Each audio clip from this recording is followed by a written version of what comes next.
Let's talk about how my mentorship student got clients for 1,500, 500, and $500 per month over the last 3 weeks of working together. So the reason why it's significant is because when you understand how to get clients above $500 per month, it makes it incredibly easy for you to be able to go and get to six figures, right? Because if you can get someone for five, you can start getting clients for 1,000, for 2,000, 3,000 plus. And also, when you know how to get multiple clients like this in a short period of time, you're able to keep growing as long as you can really sustain, build a team, build out some back end processes to be able to go and make sure that your business is sustainable. So we're going to kind of talk about like what are some of the principles this person used in order to get this. Also, if you want some help growing your business, like maybe you've been trying to grow your business for some time, but just not quite going the way that you wanted to, or it's not quite growing the speed with what you want to, go ahead and click the link inside the description, book a call with myself, to see if I can help you inside of our mentorship program. So also next thing, some housewarming things. So I'm going to ask for you to comment something below in order to help this get seen by the algorithms and for it to be shown to many people. The reason why it's important to me is because I'm not charging you for this thing. So if there's not a lot of results or not a lot of excitement, then it kind of discouraged me from wanting to do it, right? So if you want for me to keep doing this, comment down below. Comment down below team live or team replay. If you're watching it live, type hashtag team live. So I know you're here. I'll make it engaging. I'll make it a little bit more question and answer and some cool stuff. If you're watching on the replay, write down hashtag team replay. So I know that when I post this to like YouTube or to LinkedIn, that's also getting views as well. And that encourages me to keep doing it every single month. There was a time when I was just like, I don't know if it was getting a lot of, if this is really like doing a lot for people. And then as soon as I stopped doing it, like the next week, I got like five people saying, hey, are you going live still? Are you going live still? So that's the reason why I do it, because it's like people actually watch these things. It's very interesting. But I'm always gauging to see like, is it still, popular? So number one, in order for you to start charging higher price points, you need to be able to separate value from your self identity.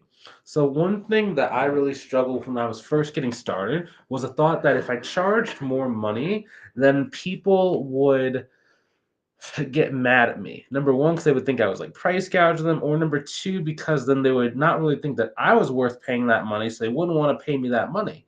Now, the longer that I'm inside of business, the more I understand that that's not really the case. Price should never be like the distinguisher of you. Like a lot of people have like a lot of like, self worth and ego and like just their identities built into their price points. They feel like, when they feel good, they feel like they want to charge higher prices. When they feel bad, they feel like they can't charge higher prices. But price should be objective from yourself. Price can be based on value. It can be based on how much time you think it's going to take. You can be based on if you have like labor costs. It can be based on advertising costs. It can be based on a percentage of new revenue you can help a company get if you're like helping them like inventory, different things like that, right? So there's a million different things you can tie your price around, and that's why you have to like really build your own pricing structure. Now I've built my own pricing structure, and like students in our mentorship program get access to that. Like we give you like a calculator. We also talk about how to really convey value. The reason why it's important is because like I had a couple students where it's like the pricing calculator would say like the price is like $900 a month, and they would literally cut the pricing calculator in half and be like, "Oh, actually, I want to charge you 450." And it's like, well, what's the point of having a pricing calculator that tells you what you should be charging if you're not going to use it? And I had to really understand, oh, it's because like you're thinking that people are going to hate you if you're pricing like higher, right? In some cases, like some people, what happens is like they kind of view their financial state in life as to what all the business owners are talking to are going through. And it's really easy to do because like sometimes when you're first getting started, like you might talk to some clients that are like really, really small, right? And every single time you try and say the price for like 400, 500, 600, like, oh, I can't afford that, right? And you're like, oh, you can't afford that. And you do that like four or five or six times. And then when you start going after like bigger clients, you're like, man, maybe they're in the same position. And then you start lowering your prices. Now, that's I don't like doing that because it's very easy for that to snowball. I had a student named Melissa when she first joined our program. She had 31 clients and she was doing $3,500 per month. 31 clients to make $3,500 a month. Okay, that's crazy.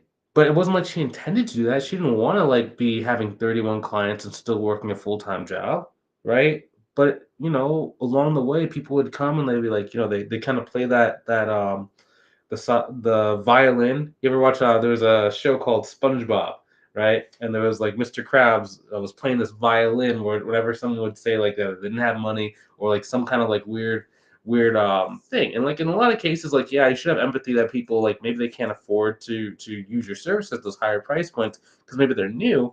But if someone has $1 million business and they're saying they can't afford $500 per month, that's not really because they don't have money. It's just they just don't want to pay you, or just don't want to pay that amount of money, right? It doesn't mean you're a bad person. It's just we need to work on explaining the value. So more important than just knowing what to charge is also knowing how to explain the value, and even more important than knowing how to explain the value is to get your mindset right around paying for higher prices. So if you're not really used to like being around people that have money, a couple things you should do. Number one, start getting in better quality environments where people are winning, where people are doing business, where people are like, charging higher price points. Get around those people so you start absorbing some of those mindsets, those positive beliefs, some of those positive habits, because then it starts rubbing off on you, right? Like some people ask like how was I able to go from like struggling to charge like my when I was first started, I was struggling to charge clients to like 150 to 450 a month is because I started like investing in a bunch of courses, right? So like I was one of the courses I had paid for, like the guy who like was holding the course, he was doing like $35 million a year in his business. And then we were around other people that were also doing well. Like there was one guy, he was doing like 185K like a week. And it was just like, whoa, that's crazy. And they had like some of the same problems I had. And I was like, oh, wait. So you still have problems when you're at that level. These people are very similar to myself. They're not that much smarter than me. So maybe I can do this, right? And I just like my energy picked up, and I was able to kind of get close to that level. I'm not doing 185,000 a week by any means, but I was able to go and pick up my sense of ability to charge more and my ability that people actually have money, that people are winning out here, right? When you know that people are winning, it makes you want to go and win as well. And also you have to remember, like if you're asking for, a certain amount of money, like oftentimes while you're pricing out your services, you need to go and look at their actual books. Like see if they'll give you access to their books. The reason why is you can kind of see like what is their cash flow kind of like behavior like? Do they spend money on their employees? Are they like trying to keep everything there? Do they have $1 million in cash? You would not know the times where someone might seem kind of like they don't really have much money, or it might seem like they don't really, their business isn't really going, but you look at their books; they have like multiple accounts with $1 million in each account.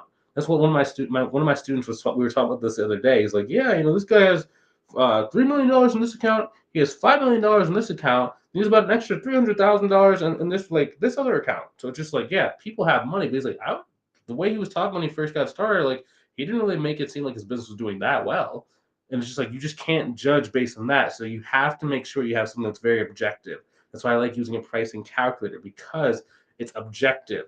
The work is what the work is worth, right? So I'm just saying the numbers, and I'm just knowing people have money, and I know that a percentage of the people we speak to are going to be able to get started with you at the price point you're asking for. So you might as well charge the price you need to in order to go and get to where you want to go.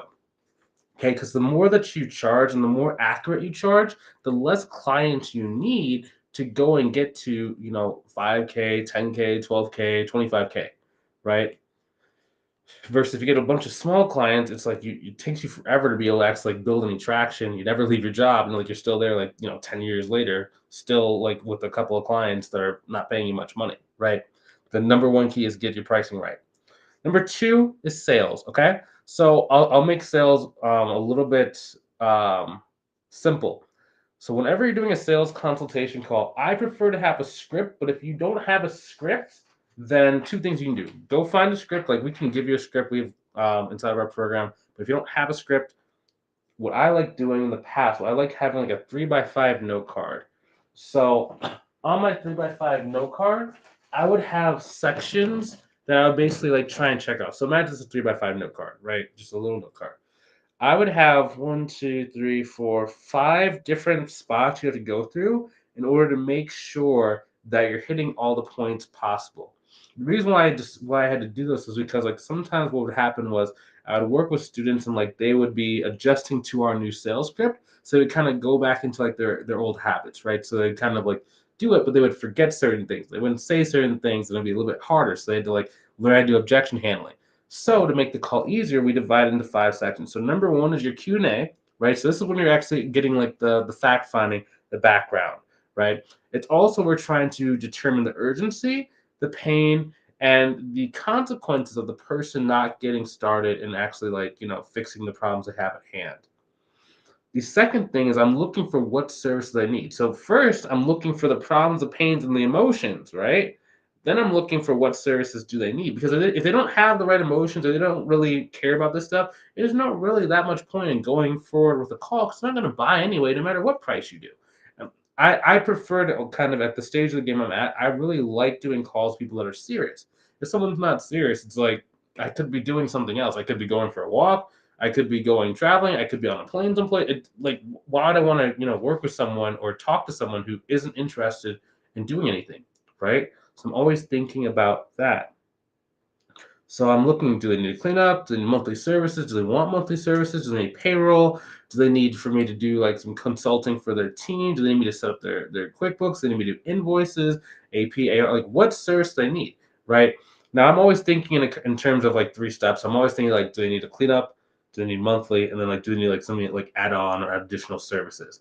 The reason why it's important is because it's very easy for you to get distracted with the monthly and forget that some people need a cleanup. I had a student we were actually talking with last week that did that. She's a newer student, so she was still kind of using like her stuff, but it's just like, hey, you gotta remember to like ask if they need like a cleanup and how many months behind are they, right? So we can get extra revenue inside there. It's all about cash flow. Next thing is going to be your presentation. So I generally like breaking down what you're going to do in 3 to 5 phases. If you do it in three, that's generally the easiest. It's the fastest. I like doing in threes. It just works a little bit easier. You always want to do it in an odd number. Don't do it in like in 2 phases or 4 phases. Do it like an odd number. It just works better. Next thing, you say your price and then you STS. That's stop talking silly. Okay? Because one thing that's going to really ruin the sale in a lot of cases is if you say a price and the person gets overwhelmed because you just keep talking. They don't understand why they get overwhelmed. They just kind of associate, oh, maybe it's just not the right thing to do. So stop talking when you say your price and relax into it. Next thing is closing. Okay. So when I say closing, it's more about asking a clarifying question to kind of get the ball rolling. Now, without going too deep into objection handling, I'm always thinking if someone says like, "Hey, the price too high," okay, first rebuttal is, "How do you mean?" Or alternatively, when you say the price too high, what do you mean? Another thing you can do is if they say something like, "I need to think about it," or "I want to kind of mull it over," or "I don't want to make a decision on the phone right now." Okay, just so I'm clear in my notes when you say you need to think about it, like what specifically are you going to be thinking about? What aspect of it is like the most important to you, right? Because I just need to get the ball like rolling. I need to know like what is like kind of going to either start or stop them from moving forward with me. I only have a couple minutes, so I'm going to like make this last section really fast. Next thing is marketing. Okay, so I'm always thinking about my sales cycles. So whenever you're doing marketing, you need to be thinking about building two businesses at the same time. Now, the first business is your current business. Your second business is your future business. Okay? So they're both bookkeeping, both accounting businesses. But most people only live in their current business. They're constantly chasing clients, chasing clients, chasing clients. Going on Upwork, you're doing Facebook posts. You might be on like LinkedIn hunting, right? And that's good when you're first getting started, get some cash flow so your business can survive. But there comes a time when you need to elevate, you need to graduate past that towards thinking about like how to really prepare the ground and farm new clients, right? I like doing that with relationships and partnerships, right? Now, when I talk about partnerships, you need to anticipate that your short-term methods are going to work. That means your hunting methods are going to work, right? That means you're going to get like, 1, 2, 3 clients. When that happens, you're going to get busier, especially if they're bigger clients. You're going to need a cleanup, you're going to have monthly services. Your time is going to be a lot less. And if you're doing this business on the side, like while you're working your job, you need to make sure that you have partners, that you have like, stuff that's kind of moving. Because if the only time you get clients is when you have space, energy, and time, you're never going to really get past a certain level because you're always going to run out of time, you're always going to run out of energy, and So you need to start thinking about longer term lead sources. Okay. One thing when I say long term is relationships. That's people who can send clients to you. The reason why that's so important is because what happens is while you're doing let's say for example, you do week number one, you're gonna go directly after clients. In week number 1.5 or two, you need to be starting going talking referral partnerships. For example, one of our students named Yulia, she talked to a referral partner when she first joined the program. I think it was 4 months ago. She spoke to this particular referral partner. And then on Tuesday, he sent her it was about 3 or 4 clients, but the monthly total was about $4,000 per month worth of work. That took her 4 months from when she first started to when the people actually came to her, right? That's kind of mid to long term. But if she didn't do that stuff, she would have missed out on $4,000 a month worth of revenue, right? So it's like short term, long term, short term, long term. We have a lot of other videos when it comes to like this stuff. So I do have to get going at the top of the hour. I have another call that's booked in my calendar. But if you want to learn a little bit more, there's 2 different resources you can go. Number one, you can go check out our YouTube channel. We have a lot of videos like on marketing and growing that kind of talks about short-term and long-term lead sources overall. If you want to skip all that, like you want to skip watching hundreds of videos that we've put out over like the last like 4 years on our YouTube channel, and you just want to have the fastest, shortest path to success, go ahead and click the link inside the description, either above or below the video, to book a call with myself to see if I can help you inside of a mentorship program. Okay. I mean, because it's like you can either spend time or you can spend money. What I've seen is that a lot of people who are successful, you learn how to spend money in order to get more money and get more of a return, right? You think about investing. A lot of people that struggle, they just want to spend time. And it's just like time is the one thing you can't get back. You can get back money very, very easily. They're printing it every single day. It's going down in value, actually, right?